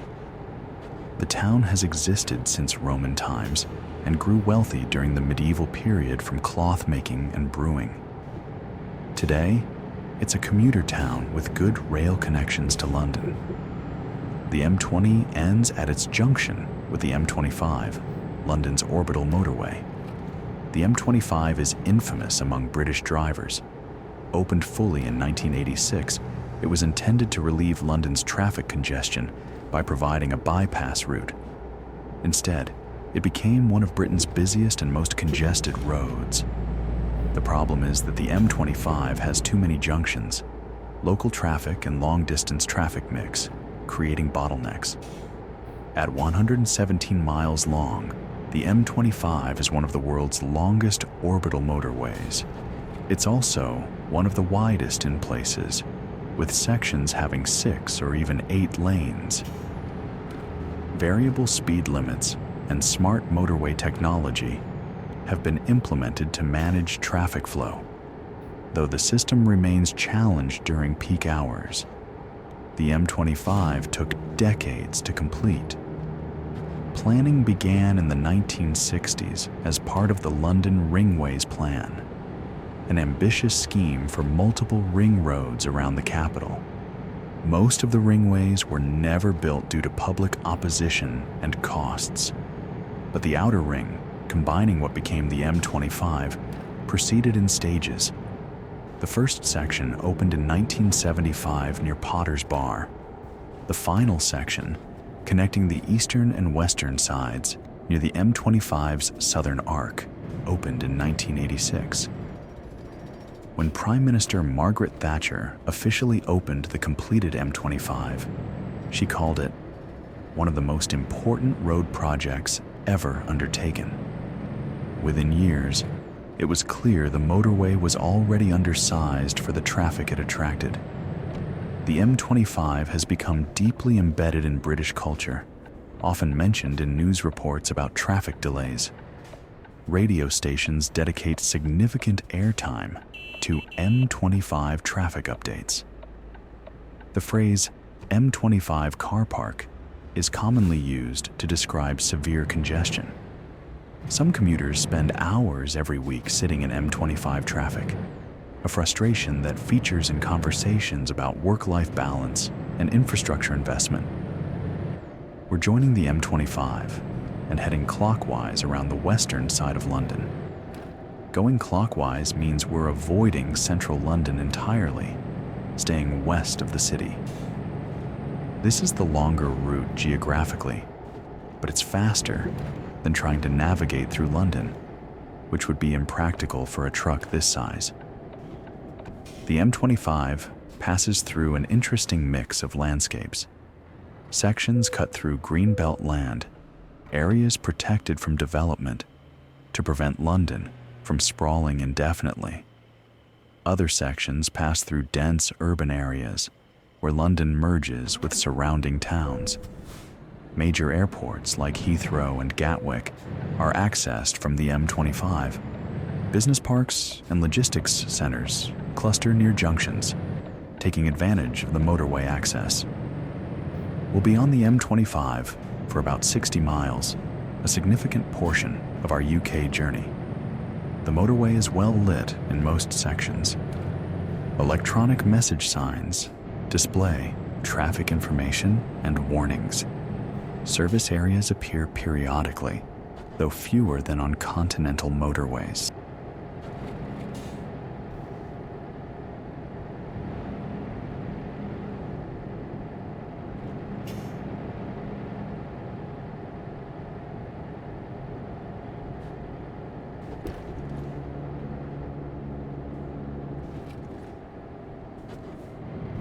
Eventually, we leave the M25 and join the M1 motorway heading north. The M1 is Britain's first full-length motorway, opened in stages between 1959 and 1968. It connects London with Leeds in northern England, covering about 200 miles. For decades, it was the principal north-south route in England. The M1 takes us through the English Midlands, the industrial heartland. This region was the birthplace of the Industrial Revolution in the 18th century. Coal mining, iron smelting, textile manufacturing, and later automotive and aerospace industries all developed here. Cities like Birmingham, Coventry, Leicester, and Nottingham grew into major industrial centers. Today, the economic picture is more mixed. Heavy industry has largely declined, replaced by services, logistics, and lighter manufacturing. but the Midlands remains economically important. Many major companies have headquarters or operations here. The region benefits from its central location in England, with good transport links in all directions. The M1 passes east of Birmingham, Britain's second largest city. Birmingham has reinvented itself after the decline of manufacturing, developing a services economy and investing in cultural amenities. The city has more miles of canals than Venice, a legacy of the industrial era when canals were vital for moving goods. We continue north through Leicestershire and Nottinghamshire. These counties have rural areas, but also significant urban populations. Leicester is noted for its diverse population, with large communities from South Asia. Nottingham is famous for its connection to the Robin Hood legend, though the historical reality of Robin Hood is debatable. Near Nottingham, we transition from the M1 to the A1M, a motorway section of the A1 road. The A1 is one of Britain's oldest and most important routes. In Roman times, it was part of Ermine Street, connecting London to York. Throughout history, it's been a major north-south route. The A1 is often called the Great North Road, reflecting its historical importance. Before motorways, it was the main route between London and Scotland. Today, much of it has been upgraded to motorway standard, designated A1M, though some sections remain as dual carriageway A road. We're now in northern England, passing through Yorkshire. This is a region with strong regional identity. Yorkshire is England's largest historical county, divided into 3 ridings: North, East, and West. Each area has its own character. The landscape varies from flat coastal plains to the dramatic hills and moors of the Pennines.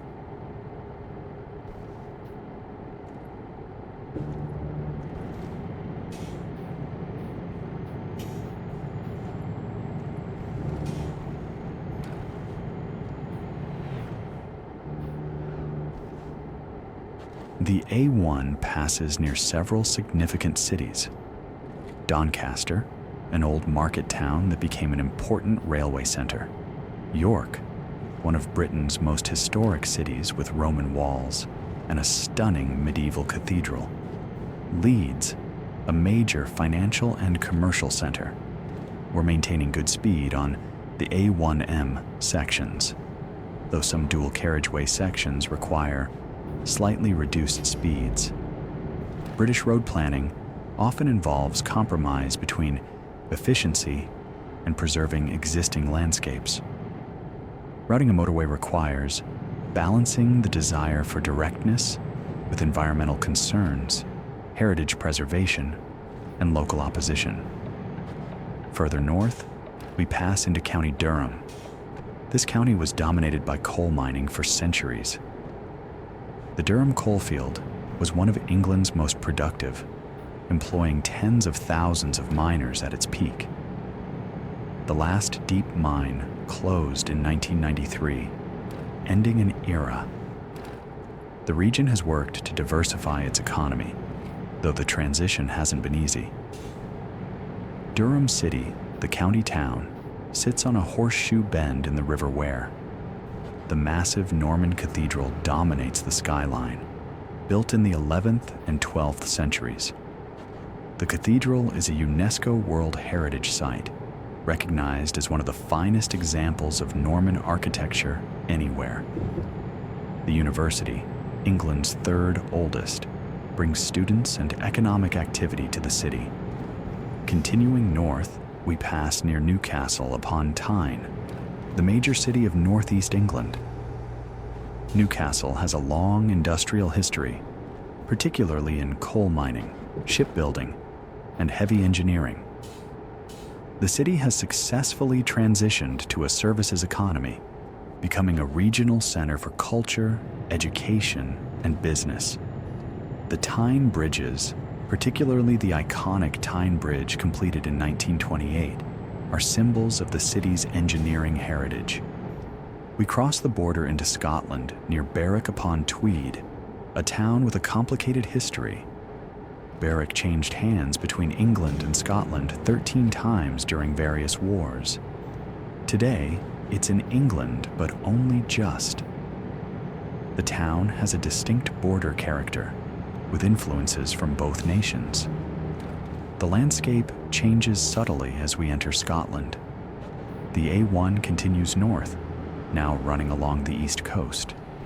To our right, the North Sea is close, though not always visible in the darkness.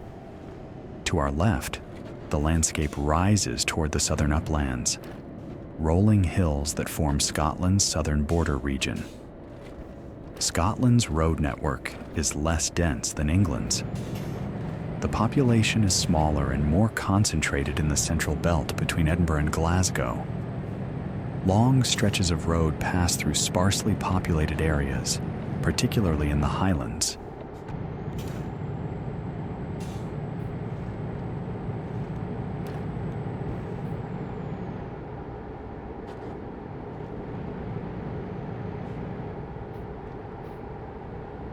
Edinburgh appears ahead, Scotland's capital and second largest city. Edinburgh is one of Europe's most beautiful cities, built on volcanic rock formations with a dramatic medieval old town and elegant Georgian new town. The city is a financial center, home to several major banks and investment companies. It's also a cultural powerhouse, hosting the world's largest arts festival each August. The A1 passes south of Edinburgh, avoiding the city center. We could continue on the A1 all the way to its end near Edinburgh, but our destination requires a different route. We'll need to navigate around Edinburgh and head north along the east coast toward Aberdeen. The route from Edinburgh to Aberdeen follows the M90 across the Firth of Forth, then the M90 north through Fife, before transitioning to the A90 dual carriageway that runs northeast along the coast to Aberdeen. This is about 120 miles, the final portion of our journey. The Firth of Forth is crossed by 3 magnificent bridges, each representing a different era of engineering. The Forth Bridge, completed in 1890, is a railway bridge of distinctive red steel cantilevers. It's an UNESCO World Heritage Site and an icon of Victorian engineering. The Forth Road Bridge, opened in 1964, was the main road crossing until 2017. The Queen's Ferry crossing, opened in 2017, is now the main vehicle crossing, a modern cable-stayed bridge designed to handle current traffic volumes. We'll cross on the Queen's Ferry crossing, a smooth, fast crossing high above the water. North of the Forth, we're in Fife, known as the Kingdom of Fife due to its ancient status as a Pictish kingdom. Fife is predominantly agricultural, though it also has historic towns and some industry. St. Andrews, the home of golf, is in Fife, though we pass west of it. The M90 is Scotland's shortest motorway, only about 28 miles long. It ends near Perth, and we transition to the A90 dual carriageway. The character of the road changes from motorway to a fast A road, still with 2 lanes in each direction for most of its length. The A90 follows the eastern coast northward through Angus and into Aberdeenshire. The landscape is agricultural, with fields of barley, wheat, and oilseed rape. The soil here is fertile, and farming has been important for centuries. The region is also known for cattle, particularly the famous Aberdeen Angus breed of beef cattle. Aberdeenshire and Angus represent some of Scotland's most productive agricultural land. The eastern coastal belt benefits from lower rainfall than the west coast and relatively fertile soils. Barley is particularly important here, much of it destined for Scotland's whiskey industry. The malting barley grown in these fields becomes the foundation for Scotch whiskey, one of Scotland's most famous exports.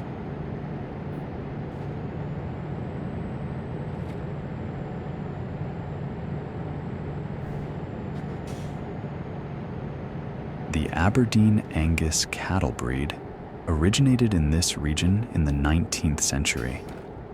These black, hornless cattle are prized for their meat quality. The breed has spread worldwide, particularly to North and South America, where they're extensively used in beef production.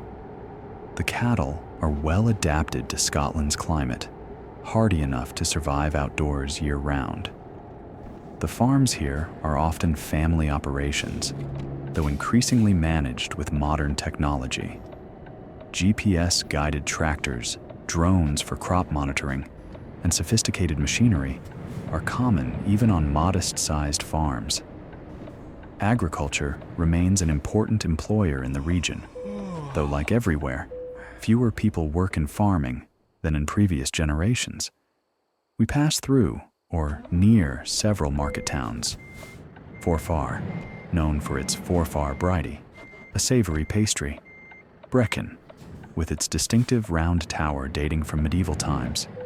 Montrose, a coastal town with a historic port.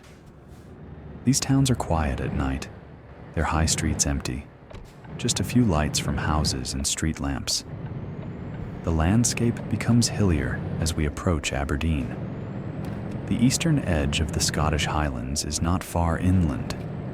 These aren't the dramatic peaks of the Western Highlands, but rather rounded hills and moorland. The Grampian Mountains lie to the west, high enough to catch snow well into spring.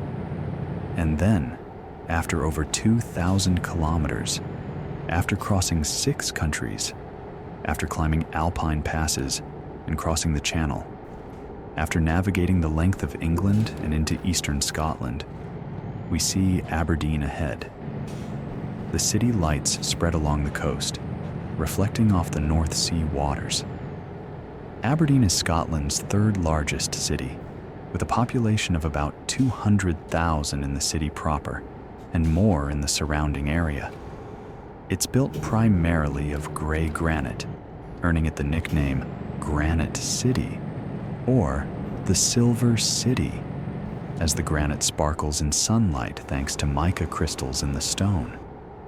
The extensive use of granite gives Aberdeen a distinctive and unified architectural character, though the gray stone can seem austere, especially under the often cloudy Scottish skies. The city has a long history as a major port. Its position on the northeast coast made it an important fishing harbor and trading center. In the medieval period, Aberdeen traded extensively with the Baltic and North Sea regions. The city grew prosperous from fishing, particularly herring, and from trade in wool, salmon, and timber. But Aberdeen's economy was transformed in the 1970s with the discovery of oil in the North Sea. The city became the hub for offshore oil and gas operations. Oil companies established headquarters here. Service and supply companies clustered in the area. The port was adapted to support offshore platforms. Aberdeen became one of Europe's oil capitals, with corresponding economic growth and prosperity. The North Sea oil industry operates in one of the world's most challenging environments. The platforms sit in water depths, ranging from shallow, near-shore fields to deeper waters further offshore. They face harsh weather conditions, particularly in winter when storms can bring waves exceeding 20 meters and winds over 100 miles per hour. The engineering required to extract oil and gas in these conditions is sophisticated and expensive. Aberdeen's role is to provide support for these operations.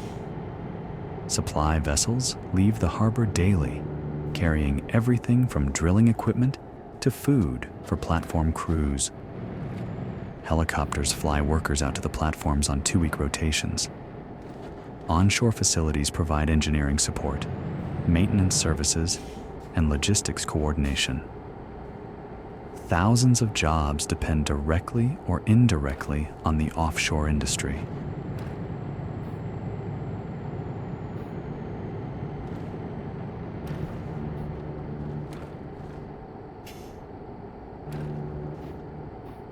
The oil industry has also shaped Aberdeen's demographics.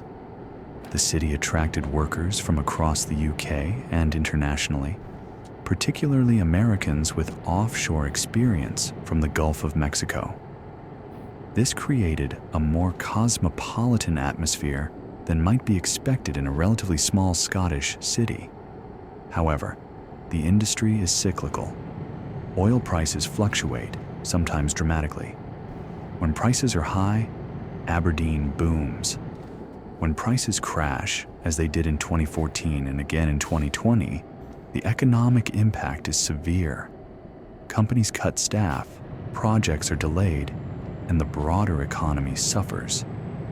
This volatility has encouraged efforts to diversify, though oil remains central to the local economy. The oil industry's impact is visible everywhere in Aberdeen. Modern office buildings house oil companies and their contractors. The harbor is filled with supply vessels that service offshore platforms. Helicopters ferry workers to and from the rigs. Wealth from oil has funded civic improvements and cultural amenities. However, Aberdeen hasn't put all its economic eggs in the oil basket.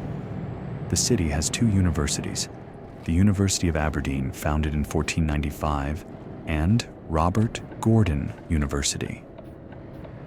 These institutions contribute to research and development, particularly in engineering and energy-related fields. The city is working to diversify its economy, developing renewable energy expertise as the oil industry evolves. The harbor where we're heading serves both traditional fishing and commercial shipping. Our load of Italian vinegar will likely be delivered to a distribution center that serves retailers across northeast Scotland and possibly into the Highlands. From here, the vinegar will make its final journey to store shelves and kitchen cupboards, completing a supply chain that stretched across Europe. As we navigate the final miles through Aberdeen's outskirts, the trip computer shows the complete journey. 2,317 kilometers on land, plus 60 across the channel. 12 hours of driving, plus breaks in the ferry crossing. 6 countries: Italy, Austria, Germany, France, Belgium, and finally, the United Kingdom. And now, the delivery. This is the invisible network that keeps Europe's economy functioning. Thousands of trucks like ours, moving goods across borders that barely exist anymore. Italian vinegar to Scotland, German cars to Spain, French wine to Poland, Dutch flowers to Italy, and continent connected by motorways and ferries, by trucks and drivers, by logistics networks and distribution centers. The journey from Venice to Aberdeen isn't just a route on a map. It's a thread in the fabric of modern Europe, a practical demonstration of economic integration and interdependence. And as we complete this delivery and prepare for the next load, we're a small part of that vast, essential system. Thank you for joining me today on this journey, and I hope to see you soon on the next one. Goodbye for now.